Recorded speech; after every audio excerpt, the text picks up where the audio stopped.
할렐루야, 할렐루야.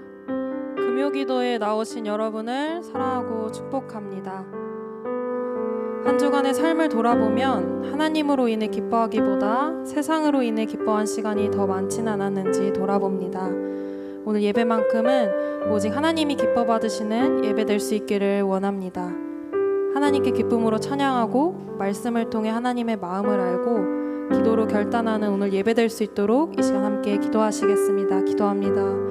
주님, 오늘 우리를 예배자로 불러주셨으니 주님을 예배하게 하여 주시옵소서. 오직 주님만을 바라보며 나아가길 원합니다. 주님, 인도하여 주시옵시고 우리의 마음 가운데 함께하여 주시옵소서. 주님을 기쁨으로 찬양하며 나아가길 원합니다. 지난 한 주간 세상의 것에 더 기뻐하였다면 예배만큼은 하나님께서 기뻐 받으시는 예배 될 수 있도록 주님을 더욱더 의지하며 나아가는 예배 되게 하여 주시옵소서.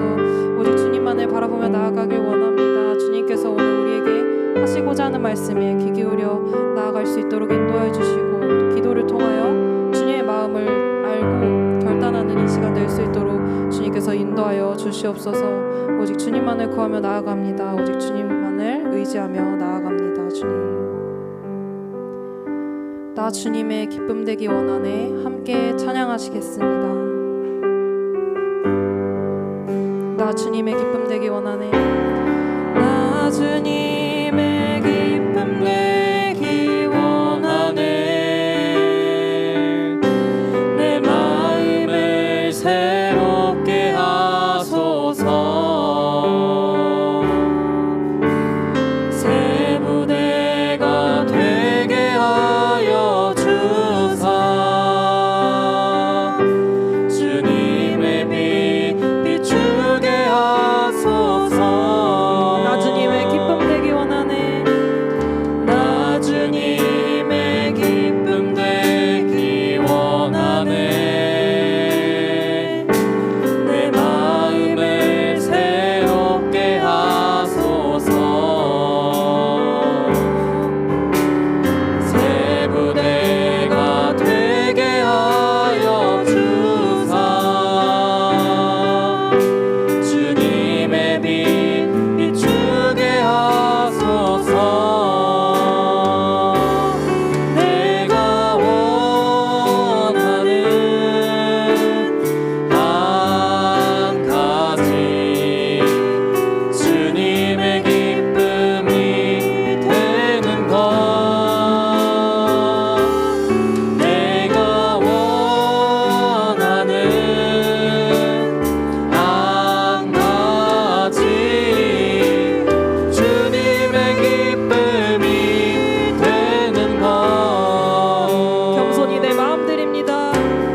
겸손히 내 마음 드립니다. 나의 모든 것 받으소서. 나의 마음 깨끗게 씻어주사. 주의 길로 행하게 하소서. 겸손히 내 마음 드립니다. 겸손히 내 마음 드립니다. 나의 모든 것 받으소서. 나의 마음 깨끗게 씻어주사. 주의 길로 행하게 하소서.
찬양하겠습니다.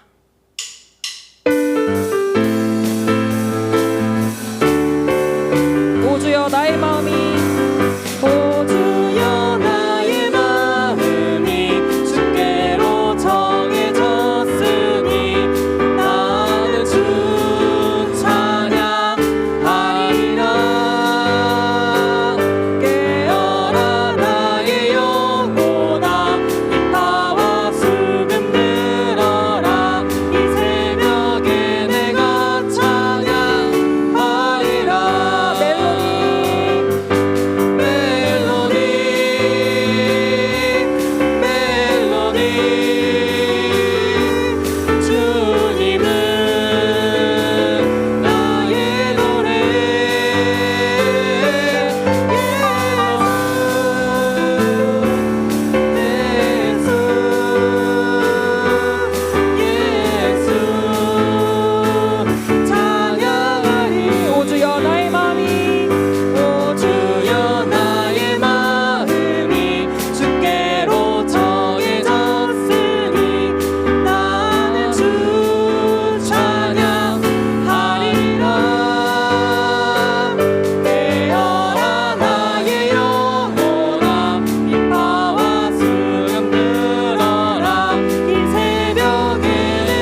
예수 나의 주 예수 나의 주 찬양하리.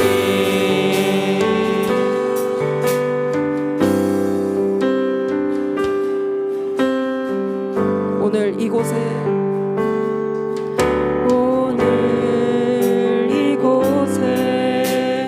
계신 성령님 우리에게 말씀하시고 우릴 가르치소서.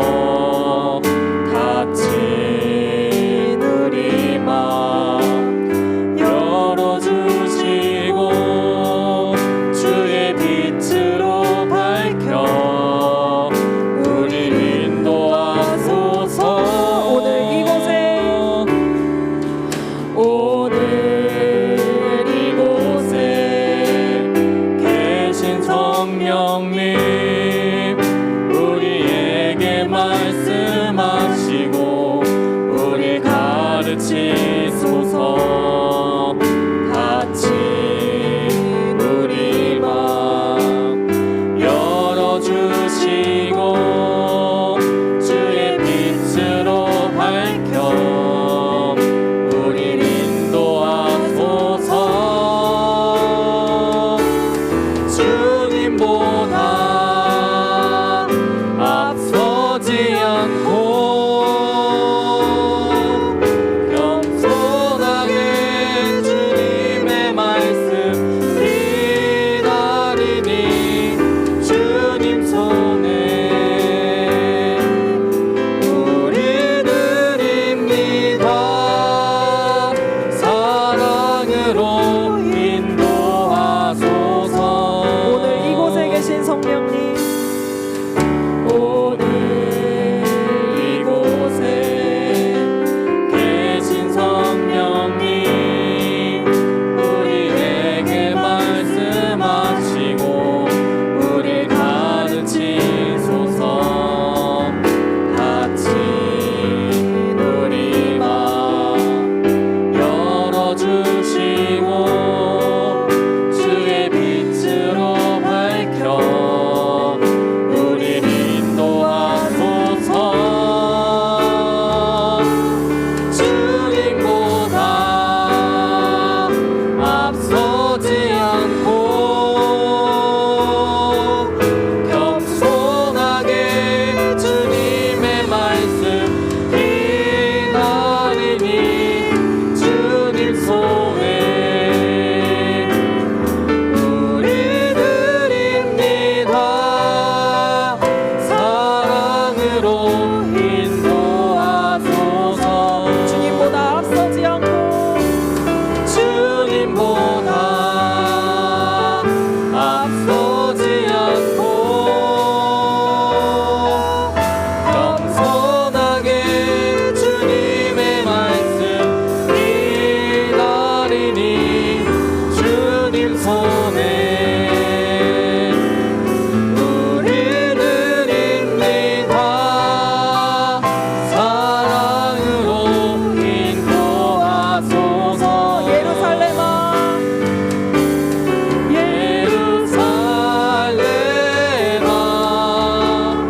여호와를 찬송할지어다. 내 하나님을 감사함으로 그 앞에 나가며 주 임재 앞에 경배해.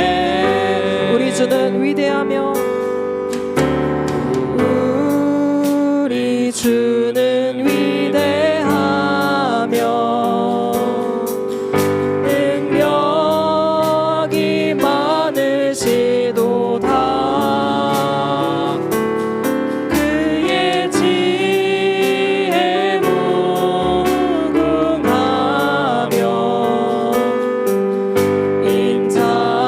인자는 영원하도다.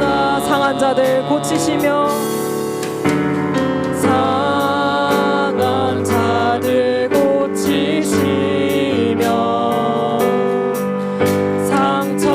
상처를 싸매시며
하나님, 주님보다 앞서지 않게 하여 주시옵소서.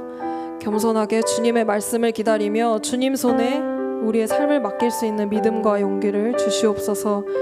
우리를 위하여 예비하신 그 모든 길 가운데 믿음으로 걸어나가도록 하여 주시고, 나보다 나를 더 잘하시는 주님을 의지하며 살아갈 수 있도록 함께하여 주시옵소서. 오늘 말씀을 전하시는 전도사님께 은혜 더하여 주시고, 전하는 자나 듣는 자나 생명의 말씀으로 새로워지는 역사가 있게 하여 주시옵소서. 하나님이 기뻐 받으시는 예배 될 수 있도록 이 시간 주님의 이름을 한번 부르고 함께 기도하시겠습니다. 주여, 주님 함께하여 주시옵소서. 오직 주님만을 의지하며 나아갑니다. 주님, 우리를 붙들어 주시옵소서. 주님, 내 하나님을 감사함으로 그 앞에 나가며 주 임재 앞에 경배해. 예루살렘아 여호와를 찬송할지어다. 내 하나님을 감사함으로 그 앞에 나가며 주 임재 앞에 경배해. 예루살렘아 여호와를 찬송할지어다. 내 하나님을 감사함으로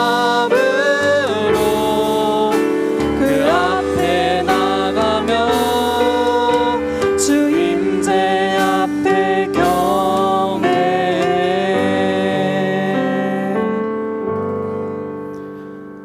하나님, 한 주 그리고 오늘을 살아가게 인도해 주시니 감사합니다. 아버지를 의지하는 마음으로 이 시간 아버지의 뜻을 구합니다. 가르쳐 주옵소서. 말씀 앞에 진실하게 반응하도록 용기 허락하여 주옵소서. 예수님의 이름으로 기도합니다. 아멘. 말씀 함께 읽겠습니다.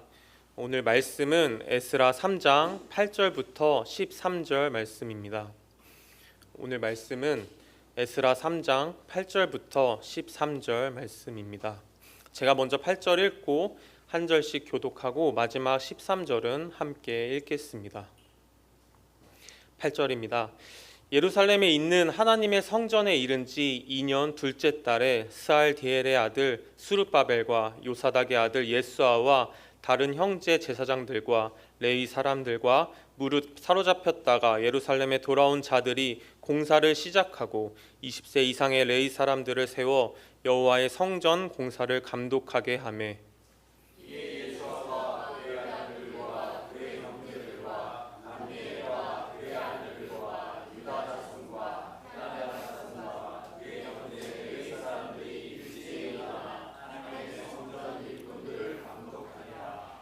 건축자가 여호와의 성전의 기초를 놓을 때에 제사장들은 예복을 입고 나팔을 들고 아삽 자손 레위 사람들은 재금을 들고 서서 이스라엘 왕 다윗의 규례대로 여호와를 찬송하되,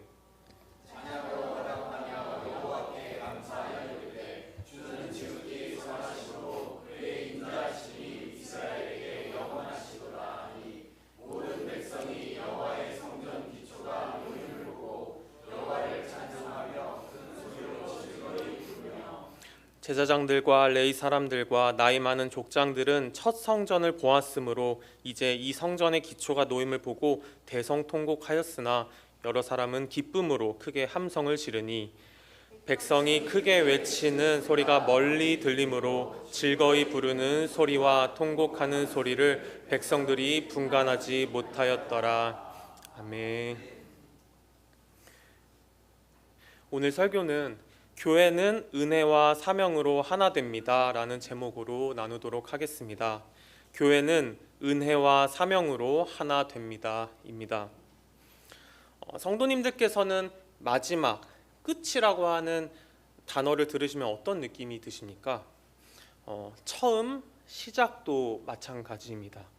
마지막 출근, 마지막 수업, 마지막 만남, 마지막 기회, 첫 출근, 첫 사랑, 입학, 개업.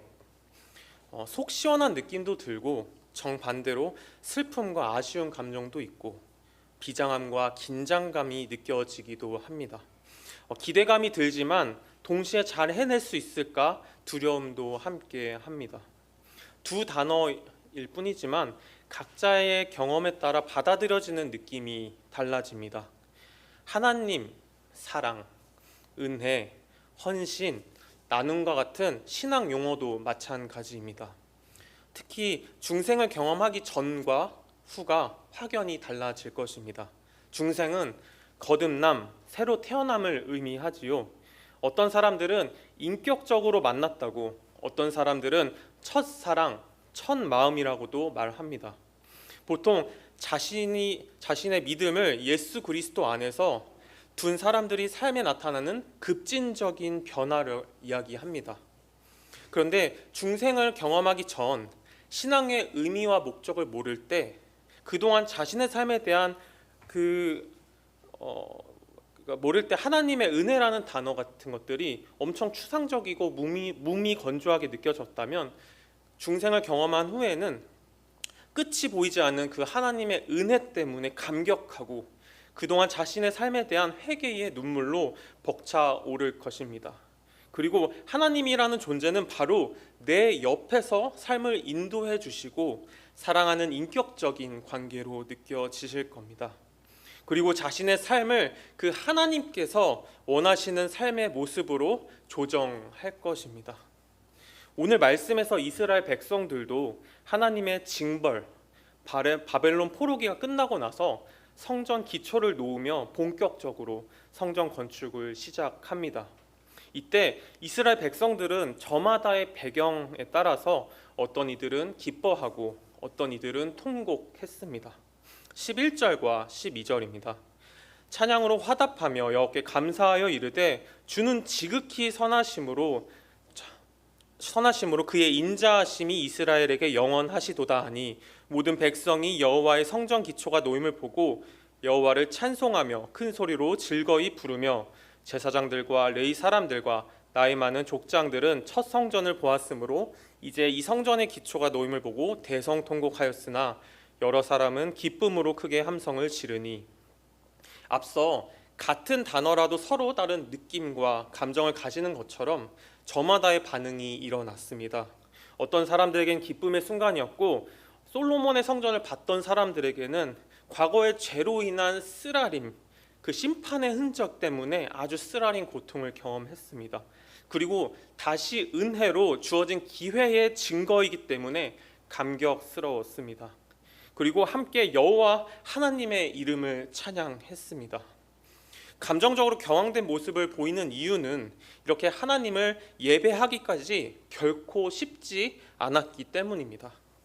포로로 끌려간 지 70년 만에 약 1200km가 넘는 거리를 지나서 예루살렘에 돌아온 이스라엘 백성들은 돌아오자마자 족보 정리, 즉 인구조사를 하고 제사장 직분자들을 거룩하게 구별했습니다. 그리고 7째 달에는 주변 민족들이 두려웠음에도 불구하고 한 사람처럼 일제히 일어나서 제단을 다시 쌓고 초막절을 지켰습니다. 여기까지가 3장 앞부분의 내용입니다. 그리고 오늘 본문에서 예루살렘에 도착한 지 둘째 해 둘째 달, 그러니까 초막절을 지키고 나서 약 반년 정도가 지났을 무렵에 성전을 지을 나무들이 준비되자 대대적인 성전 재건을 시작했습니다. 성전 기초를 놓고 하나님께 예배 드렸던 것입니다. 이들이 이렇게까지 고생스럽게 철저하게 성전 기초를 놓은 이유는 무엇입니까? 하나님께서 다시 명령하셨기 때문입니다. 하나님께서도 과거에 이스라엘 백성에게 명령하셨지만 그들은 그때는 불순종하지 않았습니까? 그들은 나라가 멸망하고 하나님의 무서움을 이제는 알게 되었기 때문입니다. 과거에는 조상들의 하나님을 내세웠지만 자신들의 필요를 채워주는 존재 그 이상 그 이하로도 여기지 않았기 때문에 하나님을 무시했으며 결국 멸망당했습니다. 그렇지만 예언을 성취하시는 하나님의 위대함을 보게 되었습니다. 그래서 하나님의 심판을 받은 백성에서 하나님의 은혜를 입은 백성으로 회복하기 위해서 하나님이 주신 기회에 순종했습니다. 하나님의 백성으로 다시 일어날 소망을 품었습니다. 이처럼 우리도 넘어졌다가 다시 각성하고 삶과 태도를 조정하지 않습니까? 저는 군대에 있을 때 제주도에 복무한 적이 있습니다. 사람들에게 제주도에서 복무를 했다고 이야기를 하면 즐겁게 놀러 다니고 관광하고 좋은 시간을 보냈을 거라고 생각들을 하시는데 다 말씀드릴 수는 없지만 2018년 마지막으로 캐리어를 끌고 눈이 잔뜩 쌓인 길을 걸어 제주도를 떠나오면서 다시 보지 말자, 다시는 보지 말자라고 말한 후로 제주도는 그 후로 한 번도 간 적이 없습니다. 당시 제주도에서 군 생활이 힘들고 중심이 무너지니까 삶의 정돈됨도 무너졌습니다. 그러니까 평생 쪄본 적 없는 몸무게를 경신하며 최고치를 찍었습니다. 한번 몸무게의 한계선이 무너지니까 지금도 방심하고 관리를 소홀하면은 그때 찍었던 몸무게로 회귀하곤 합니다. 그런데 어느 순간 그때 당시에 만성 어지러움과 무릎이 아파왔고 숨을 헐떡이는 저의 모습이 눈에 들어왔습니다. 그 모습을 보니까 지금 나는 왜 이렇게 살고 있지? 하는 생각을 하게 되었습니다. 나는 여기 평생 머물러 살지 않을 것인데 목표가 있는데 어째서 어떤 곳도 갈 수 없는 사람처럼 스스로를 망치고 희망도 없는 사람처럼 살아가고 있는가 하는 생각을 했습니다. 스스로가 부끄러워지고 이래서는 안 되겠다 생각이 드니까 운동을 시작하고 주변을 정돈했습니다. 이전과 다른 삶을 살기 위해서 목표를 정하고 목표를 이루기 위한 선택을 할 수밖에 없도록 삶을 조정했습니다. 만약 그때 제가 깨달았을 때 제가 조정하지 않았다면 어떻게 되었을까요? 변하지 않았을 것입니다. 그 깨달음의 때, 기회의 때는 쉽게 돌아오지 않기 때문에 변하지 않을 뿐 아니라 나중에 회복하려면 더 큰 비용을 지불해야 했을 것입니다. 이처럼 신앙에서도 마찬가지로 넘어졌다가 깨닫고 삶을 조정하는 때가 참 많습니다. 동일하게 신앙생활에서도 조정이 없으면, 조정하지 않으면 신앙의 변화도 없습니다. 보통 고난이 찾아오면 겸손해져서 회개하고 하나님께 뜻을 여쭙습니다. 하나님께서 무엇을 말씀하시나 귀를 기울입니다. 그런 후에 삶의 성전을 기초부터 다시 철저하게 세웁니다. 예배, 말씀, 기도, 말의 절제, 헌금과 11조, 가족 간의 사랑, 직장에서의 성실함 등으로 말입니다. 하지만 이것마저 반복이 되니까 스스로 넘어진 상태에 있음을 잘 알고 있지만 이제는 삶을 조정하는 것의 필요성을 전혀 느끼지 못합니다. 그보다는 당장 눈에 보이는 삶의 급한 것들에 관심을 가지게 됩니다. 학업, 취업, 진학, 결혼, 자녀.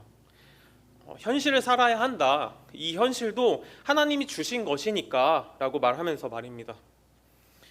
그래서인지 하나님께서는 현실에서 우리가 하나님을 다시 볼 수 있도록 이끄십니다. 하지만 과거와 다르게 예기치 않은 순간에 방심하고 있을 때 더 확실하게 이끌어 가십니다. 운동할 때 초심자들은 운동 능력이 성장할 수 있는 최소치가 작아서 조금만 해도 효과가 크게 나타나지만 운동 선수들은 운동 능력이 성장할 수 있는 최소치가 엄청 커서 격렬하게 운동해야만 성장할 수 있는 것 다 아실 겁니다. 출애굽 때 모세의 말을 듣지 않는 바로가 첫 번째 재앙, 두 번째 재앙 계속 듣지 않다가 결국 자신의 아들이 죽는 것을 보고서야 이스라엘 사람들을 보내주었듯이 말입니다. 이렇게 연약한 존재가 부족한 사람들이, 이렇게 게으른 사람들이 바로 우리입니다. 그래서 하나님께서는 우리를 신앙의 공동체에 속하도록 불러주셨습니다. 서로의 몸의 각 마디가 되어서 붙잡아주라고 말입니다. 붙잡아주는 각 마디에 매달려 있으라고 말입니다. 혼자서는 하나님께서 맡기신 사명을 감당할 수 없으니까 함께 한 몸이 되어 맡겨주신 사명을 감당하라고 말입니다. 그런데 신앙 공동체로서 한 몸이라고 이야기하지만 함께 사역 감당하기 쉬우십니까? 어떤 사람들은 과거에 너무 많은 헌신을 했고 마음이 있으나 이제는 건강이 받쳐주지 못합니다. 어떤 사람들은 지금 하고 있는 것만 해도 너무 벅차서 누군가 함께 하기를 바라지만 부담을 주는 것 같아서 부담을 주면은 교회를 멀리 할까봐 직접 하겠다고 말하기 전까지는 먼저 이야기를 꺼내기 힘듭니다. 어떤 사람들은 함께 하고 싶은 마음은 크지만 평일 주말 할 것 없이 교회 외의 일 때문에 여유가 생기지 않습니다. 이렇게 다양한 사람들이 모이는 곳이 교회이다 보니까 교회가 크나 작으나 작은 것 하나 함께 진행하기 쉽지 않습니다. 이렇게나 서로가 다른 성격과 환경을 가진 사람들이 함께 교제 나누고 함께 하나님께서 맡겨주신 사명을 감당하고 서로 사랑하는 것이 어떻게 가능할까 의문이 들 때도 많습니다. 오늘 말씀의 배경을 살펴보면 예루살렘으로 돌아온 사람들도 다양한 기대와 소망을 가졌습니다. 하나님의 은혜로 바벨론에서 소위 제2의 출애굽이라고 불리는 일을 경험했지만 그들은 여전히 페르시아의 통치 아래에 있는 하나의 민족일 뿐이었습니다. 자체 군사력이 없어서 주변 민족들의 위협과 괴롭힘을 당해야 했습니다. 이러한 어려움은 바벨론 포로기 때부터 경험해온 것들입니다. 시편 137편 1절에서 4절입니다. 우리가 바벨론의 여러 강변 거기에 앉아서 시온을 기억하며 울었도다. 왜 울었습니까? 중반절 보시면 이는 우리를 사로잡은 자가 거기서 우리에게 노래를 청하며 우리를 황폐하게 한 자가 기쁨을 청하고 자기들을 위하여 시온의 노래 중 하나를 노래하라 함이로다. 자신들을 짓밟은 민족이 자신들 앞에서 한번 노래 불러봐 라고 얘기를 했다는 겁니다. 우리나라도 일제강점기란 역사를 가지고 있기 때문에 이스라엘 백성의 마음을 조금이나마 이해할 수 있을 것 같습니다. 대표적으로 1907년 헤이그 특사 사건을 이야기할 수 있습니다. 고종이 1904년 을사조약의 부당함을 알기 위해서 네덜란드 헤이그로 이상설, 이준, 이휘종을 파견한 일입니다. 하지만 일본이 이미 영국과 미국 주요 나라들과 조약을 통해서 그 자신들의 대한제국에 대한 통치권을 인정받았기 때문에 참석조차 거절당했습니다. 나라 없는 백성의 고통을 바벨론에서부터 지겹도록 경험했기에 이스라엘 백성 중에는 다윗 가문의 자손 중에서 메시아가 나타나 하나님의 백성의 나라를 다시 일으켜주기를 바라는 사람들이 있었습니다. 주전 2세기 때 가면은 이러한 소망이 민족적 운동이 되어서 그 유명한 하스몬 가문의 마카비 혁명이 일어나게 됩니다. 요한복음 6장에서 예수님께서 오병이어 표적을 보이시고 사람들이 예수님을 왕 삼으려고 했다고 나오는데, 또 요한복음 12장에서 예수님께서 예루살렘 입성을 하실 때 사람들이 주의 이름으로 오시는 이 곧 이스라엘의 왕이라고 외쳤던 것도 이러한 열망에서 비롯되었다고 학자들은 이야기합니다. 그래서 오늘 말씀에서 등장하는 이스라엘 백성 중에서도 일부는 나라 이스라엘을 그토록 열망했을 겁니다. 또한 한쪽에서는 제사장들과 레위 사람들과 나이 많은 족장 그룹이 있었습니다. 이들에 대해서는 첫 성전을 받던 자라고 이야기합니다.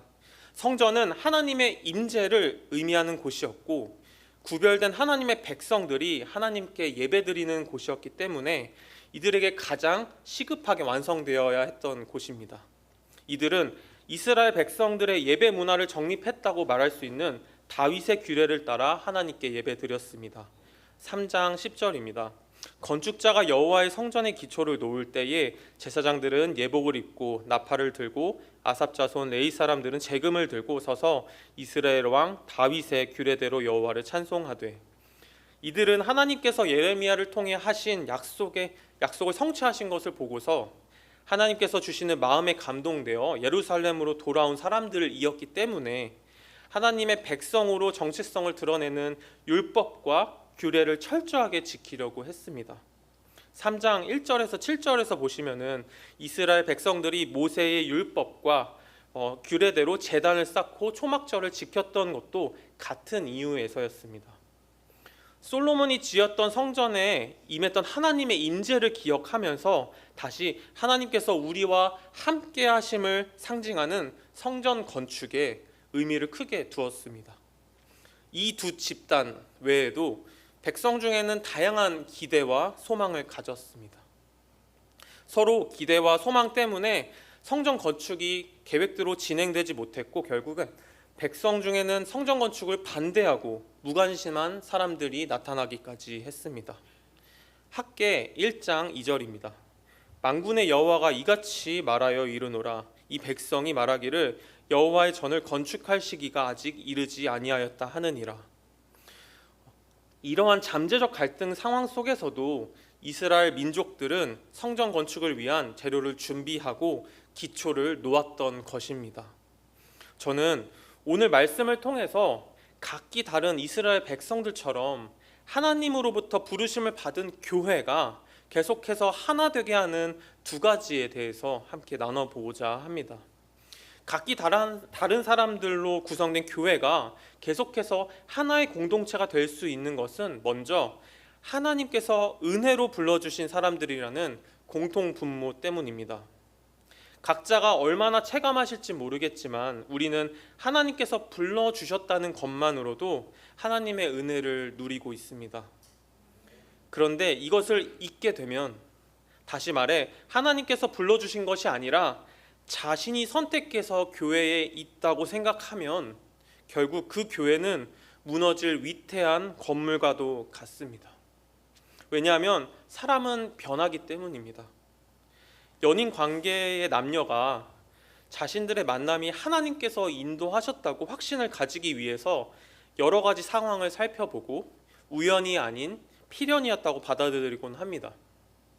그러면서 하나님은 만남의 타이밍도 장소도 조절해 주신다고 이야기합니다. 마치 룻기에서 룻이 나오미를 위해 이삭을 주러 나가서 우연히 들어간 곳이 기업 물을 자, 친족 구속자 보아스의 밭이었던 것처럼 말입니다. 그러고는 서로가 소개팅에 응하기로 선택하고 약속을 잡고 계속 만남을 이어나가기를 선택하지만 이 모든 것이 하나님의 절묘한 계획이라고 은혜라고 고백하게 됩니다. 크리스천 데이팅의 조건 안에서 말씀을 드린 겁니다. 여기 계신 성도님들께서도 오늘 금요 기도에 나오기로 결심하시고 함께 모여 하나님을 찬양하고 기도하지만 이곳에 있는 것은 다 하나님의 은혜로 있다고 고백되지 않으십니까? 우리 교회는 주일 광고 시간마다 서로 인사를 나눕니다. 잘 오셨습니다. 함께하니 좋습니다. 와 같이 말입니다. 서로 인사할 때 잘 오셨다고 인사하지만 각자가 선택했으나 결국 함께 예배드릴 때 은혜를 주시는 분은 하나님이시고 우리는 그 은혜를 누리고 있기 때문에 모든 것이 하나님의 은혜라고 고백하게 됩니다. 그래서 저는 잘 오셨습니다 다음에 괄호를 열고 하나님의 은혜입니다 라고 말이 숨겨져 있다고 생각합니다. 정신 승리가 아니라 이게 하나님의 은혜의 신비입니다. 비슷하게 하나님의 은혜의 신비를 하나 더 소개해드린다면 사랑입니다. 요한 1서 4장 7절 8절 말씀을 보시면 사랑하는 자들아 우리가 서로 사랑하자. 사랑은 하나님께 속한 것이니 사랑하는 자마다 하나님으로부터 나서 하나님을 알고 사랑하지 아니하는 자는 하나님을 알지 못하나니 이는 하나님은 사랑이심이라. 여기서 사랑하는 자들아 도 dear 또는 beloved라고 번역이 되는데 내가 사랑하는 의미로 해석이 될 수가 있지만 반대로 하나님이 사랑하는 즉 사랑을 받는으로 해석이 가능합니다. 그러니까 능동태와 수동태 번역의 오류가 아니라 이것도 하나님의 사랑의 신비입니다. 하나님이 사랑이시기 때문에 교회에서 하나님의 사랑을 받고 있는 모두는 이웃을 사랑하지만 은혜라고 고백할 뿐입니다. 그래서 우리는 고린도전서 12장 22절 23절에서 바울의 이야기를 이해할 수 있습니다. 12장 22, 23절입니다. 그뿐 아니라 더 약하게 보이는 몸의 지체가 도리어 요긴하고 우리가 몸에 덜 귀히 여기는 그것들을 더욱 귀한 것들로 입혀주며 우리의 아름답지 못한 지체는 더욱 아름다운 것을 얻느니라.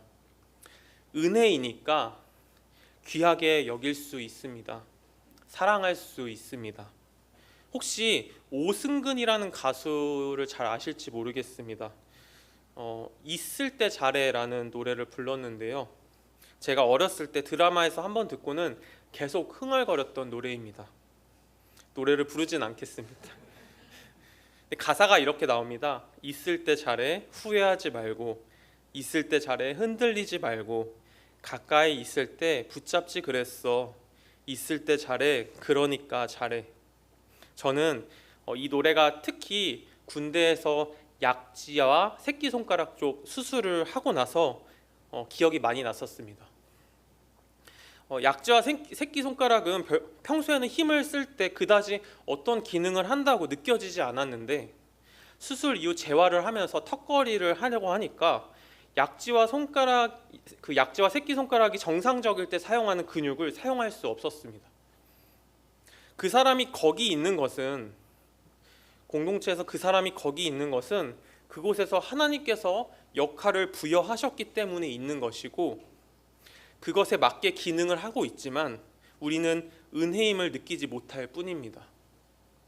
하지만 그 사람이 사라지면 어떻습니까?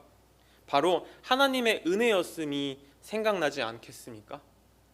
그래서 있을 때 잘해라는 말이 잊혀지지 않는 것 같습니다.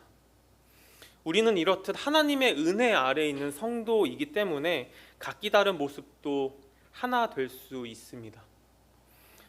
하지만 서로 다름만을 존중하면 교회의 질서가 무너지지요. 그래서 두 번째로 하나님께서 불러주신 목적, 사명이 유지되어야 하나 될 수 있습니다.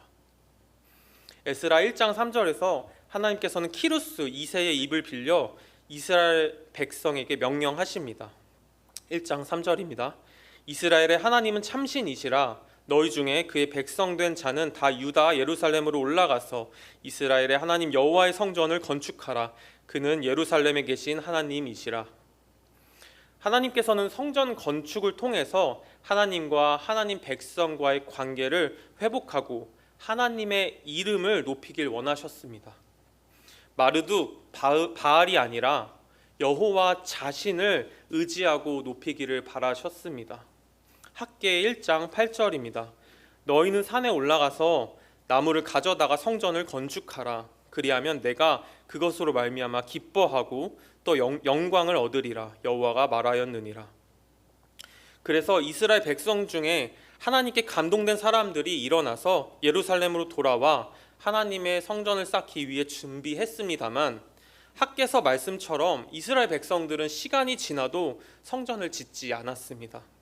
마치 이스라엘 백성들이 가나안 민족을 진멸하지 않고 함께 살며 통혼하고 결국 다윗 왕 때 돼서야 그것을 이루었던 것처럼 불순종했습니다.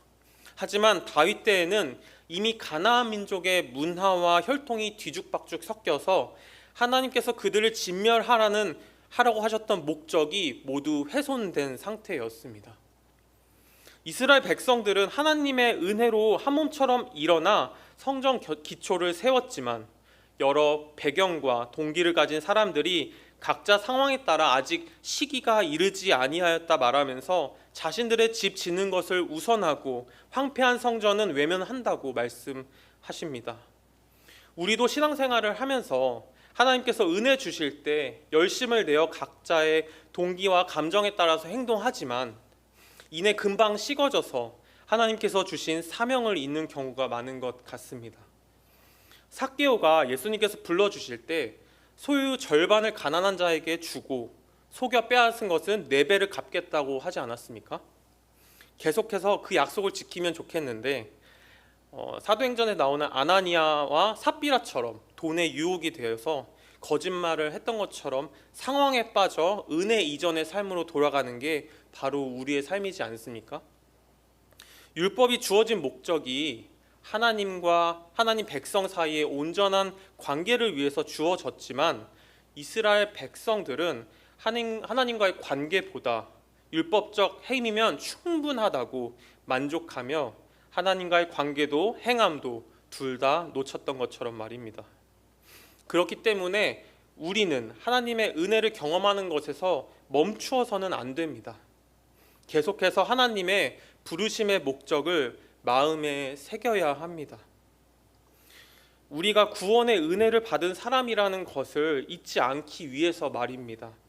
그땐 그랬지 라고 경험에 그치지 말고 첫사랑, 첫마음, 중생의 경험이 지금 자신의 삶에서 어떻게 나타나고 있는가, 하나님의 부르심의 목적에 맞게 지금 나는 어떻게 살아가고 있는가를 이야기할 수 있어야 하나님과의 관계가 지속되고 있다고 말할 수 있기 때문입니다. 기억하지 못하니 이스라엘 백성들은 곧 과거 포로 이전에 이스라엘이 죄를 지었던 것과 동일하게 하나님께 죄를 지었습니다. 요즘에는 아름다운 찬양들이 많이 만들어집니다. 찬양은 하나님의 은혜를 기억하게 하기 위해서 만들어지지 않습니까? 이스라엘 백성들도 3장 11절에서 시편 136편의 찬양을 가지고 하나님께서 보여주시고 선하시고 인자하시다는 것을 기억하게 하고자 했습니다. 시편 136편의 찬양을 보시면 세상을 창조하시고 역사 속에서 이스라엘을 인도하신 하나님을 찬양하고 있습니다. 하나님이 주신 은혜를 기억하고 처음 마음을 가지고 하나님께 감사했습니다. 이렇게 멋진 찬양이 하나님께서 예루살렘으로 부르신 사명을 기억할 때에는 기쁨과 감격의 찬양이 되었지만 부르심의 목적을 잊자 성전도 황폐해지고 예배도 무너졌습니다.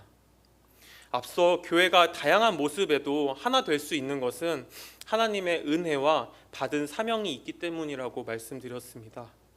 빌립보서 2장에서도 사도 바울은 성도들이 그리스도 안에서 한 마음을 품고 다툼이나 허영 없이 겸손해야 하는 이유를 그리스도 예수의 마음을 품은 자들이기 때문이라고 이야기했습니다. 예수님께서는 근본 하나님이시지만 하나님과 동등됨을 취하지 않으셨습니다. 오히려 종의 형체, 사람의 모양으로 스스로를 낮추시고 십자가 죽음까지 복종하셨습니다. 예수님께서 십자가 죽음까지 복종하신 이유가 무엇입니까? 디모데전서 2장 4절입니다. 하나님은 모든 사람이 구원을 받으며 진리를 아는 데 이르기를 원하십니다. 그 하나님의 뜻을 위해서 예수님은 모든 믿는 자에게 구원의 길을 열어주기 위해서 십자가 형벌을 대신 지셨습니다. 하나님께서 우리를 부르신 목적, 사명 속에는 하나님의 뜻, 하나님의 마음이 담겨 있습니다. 그래서 교회가 하나님의 사명을 함께 감당할 때 하나님의 마음으로 하나 될 수 있는 것입니다. 설교를 정리하겠습니다. 하나님께서 이스라엘 백성들을 다시 부르셔서 성전을 짓고 예배하라고 사명을 부여하신 것처럼 우리에게 구원의 길을 허락하시고 교회 공동체 안으로 부르신 것은 종교인이 되기를 원하셔서가 아니라 예수님처럼 하나님의 뜻과 함께 하기를 원하시기 때문입니다. 그래서 은혜를 경험하게 하셨고 혼자서는 은혜와 사명을 기억하지 못하기 때문에 교회로 불러 모으셨습니다. 그리고 교회가 함께 하나님을 경배하고 세계 앞에서 하나님의 이름을 나타내고 높여드리기를 바라십니다. 이스라엘 사람에게 그것은 하나님을 예배하는 성전 건축하는 것이었고 우리에게는 예수 그리스도를 통한 구원의 기쁜 소식을 전하는 것입니다. 우리의 다양한 모습과 배경이 하나님께서 부르신 사명이라는 목적 아래에서 하나가 될 때 하나님께 올려드리는 찬양은 다양한 음색이 되어서 아름다운 노래가 될 것이고 하나님께서는 그런 우리의 다양한 모습의 찬양을 받아주실 것입니다. 시편 136편 1절입니다. 여호와께 감사하라. 그는 선하시며 그 인자하심이 영원함이로다. 한 번 더 함께 이 말씀을 읽도록 하겠습니다. 시작. 여호와께 감사하라. 그는 선하시며 그 인자하심이 영원함이로다. 하나님의 은혜를 기억하고 주신 사명을 기억하게 하는 이 고백이 저와 성도님들의 평생의 고백이 되기를 주님의 이름으로 소망합니다. 기도하시겠습니다. 아버지 하나님, 주신 은혜 참 감사드립니다. 과거의 실패가 아닌 받은 은혜를 기억하며 감격하며 찬양하게 하옵소서. 은혜 받고 모인 사랑의 교회가 하나님만을 높여드리며 하나님 주신 사명을 온전히 감당하는 교회 되게 하옵소서. 예수님의 이름으로 기도합니다. 아멘. 다 함께 나 주님의 기쁨 되기 원하네 찬양하실 때에 후렴 부분에서 내가 원하는 만이 아니라 우리 원하는으로 바꿔서 함께 찬양하시겠습니다. 나 주님의 기쁨 되기 원하네. 내 마음을 새롭게 하소서. 새 부대가 되게 하여 주사. 주님의 빛 비추게 하소서. 우리 원하는 한 가지 주님의 기쁨이 되는 것. 우리 원하는 한 가지 주님의 기쁨이 되는 것. 겸손히 내 마음 드립니다. 겸손히 내 마음 드립니다. 나의 모든 것 받으소서. 나의 마음 깨끗게 씻어주사. 주의 길로 행하게 하소서. 우리 원하는 한 가지 주님의 기쁨이 되는 것. 우리 원하는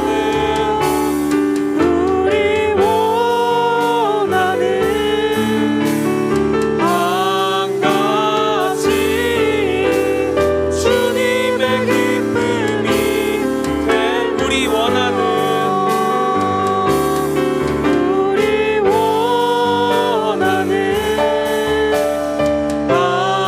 한 가지 주님의 기쁨이 되는 것. 우리 원하는 한 가지 주님의 기쁨이 되는 것. 함께 기도하겠습니다. 먼저는 들은 말씀 가지고 하나님의 은혜를 기억하며 사명자의 삶을 계속해서 살아가도록 인도해 주옵소서 라고 기도하시고, 그리고 자기 자신과 교회 성도님들의 삶에서 회복이 필요한 부분을 위해 기도하겠습니다. 마음과 육체의 질병으로 고통당하는 지체를 위해, 가족 구원을 놓고 기도하는 지체를 위해, 성도님들의 진학과 취업, 결혼, 사업 등을 놓고 기도하겠습니다. 그리고 여름 성경학교를 위해 기도하겠습니다. 첫째 날 일정이 마쳤고 내일 다시 11시부터 다시 시작합니다. 모든 아이들이 하나님의 사랑을 느끼고 예수님이라면 어떻게 하실까라는 마음을 중심에 깊이 새길 수 있게 해달라고 운전 및 인솔교사 선생님들을 함께 하셔서 그 손길 위에 은혜를 허락해 주시고 안전사고 없이 잘 마무리할 수 있게 해달라고 기도하시겠습니다. 그리고 주일 예배를 통하여 하나님의 은혜가 부어지는 시간 되게 해달라고 기도하겠습니다. 마지막으로 목사님 안식월 기간을 보내고 계십니다. 이 시간을 통해 하나님의 뜻을 깨닫고 하나님 앞에서 목회 방향을 잡는 시간 되게 해달라고, 영육간 회복하는 시간 되게 해달라고 함께 기도하시겠습니다. 다 함께 주여 외치시고 이 기도의 제목들을 놓고 기도하시다 돌아가겠습니다. 기도하시겠습니다. 주여 믿습니다. 아버지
여름 성경학교를 위해서 기도합니다. 주여 일정이 지금 하루 마쳤고 아버지 내일도 다시 진행을 합니다. 주여 참석하는 모든 아이들이 아버지를 만나게 하옵소서. 아버지의 사랑을 느끼게 하옵소서. 주여 예수님이라면 어떻게 하실까라는 그 주제가 단순히 주제가 되지 않게 하시고 그 아이들의 마음 중심 깊이 새겨질 수 있도록 주여 역사하여 주옵소서. 선생님과 운전해주시는 교사 모든 분들께 주여 은혜 베풀어 주시고 주여 은혜 가운데 잘 마무리할 수 있도록 주여 도와주옵소서. 주여 주일 예배 통해서 매주 반복하는 예배로 아버지 끝나지 않게 하옵소서. 매주 매 순간 주님께서 하나로 살아갈 힘을 허락하여 주시고 이 예배가 회복의 시간, 번영의 시간, 성장의 시간, 온전히 은혜가 충만케 되는 시간 될 수 있도록 성령님 도와주옵소서. 주여 목사님 안식월 기간을 보내고 있습니다. 이 시간 통해 성령님 임재하여 주시고 아버지의 뜻을 온전히 깨닫고 아버지 앞에서 아버지의 뜻을 발견하는 시간 될 수 있도록 인도하여 주옵소서. 영육간의 항목이 되는 시간 되게 하여 주시고 아버지 다시 하반기 그리고 내년을 계획하며 준비할 때에 성령께서 이 목사님의 계획하시고 하는 것들이 온전히 반영되어 아버지 우리가 함께 나갈 수 있도록 성령님 도와주옵소서. 아버지 이 시간 각자 우리 기도 제목을 통해서 하나님 앞에 나아갑니다. 주여 저희의 기도 저희의 부르짖음을 기억하여 주시옵소서. 들어주옵소서.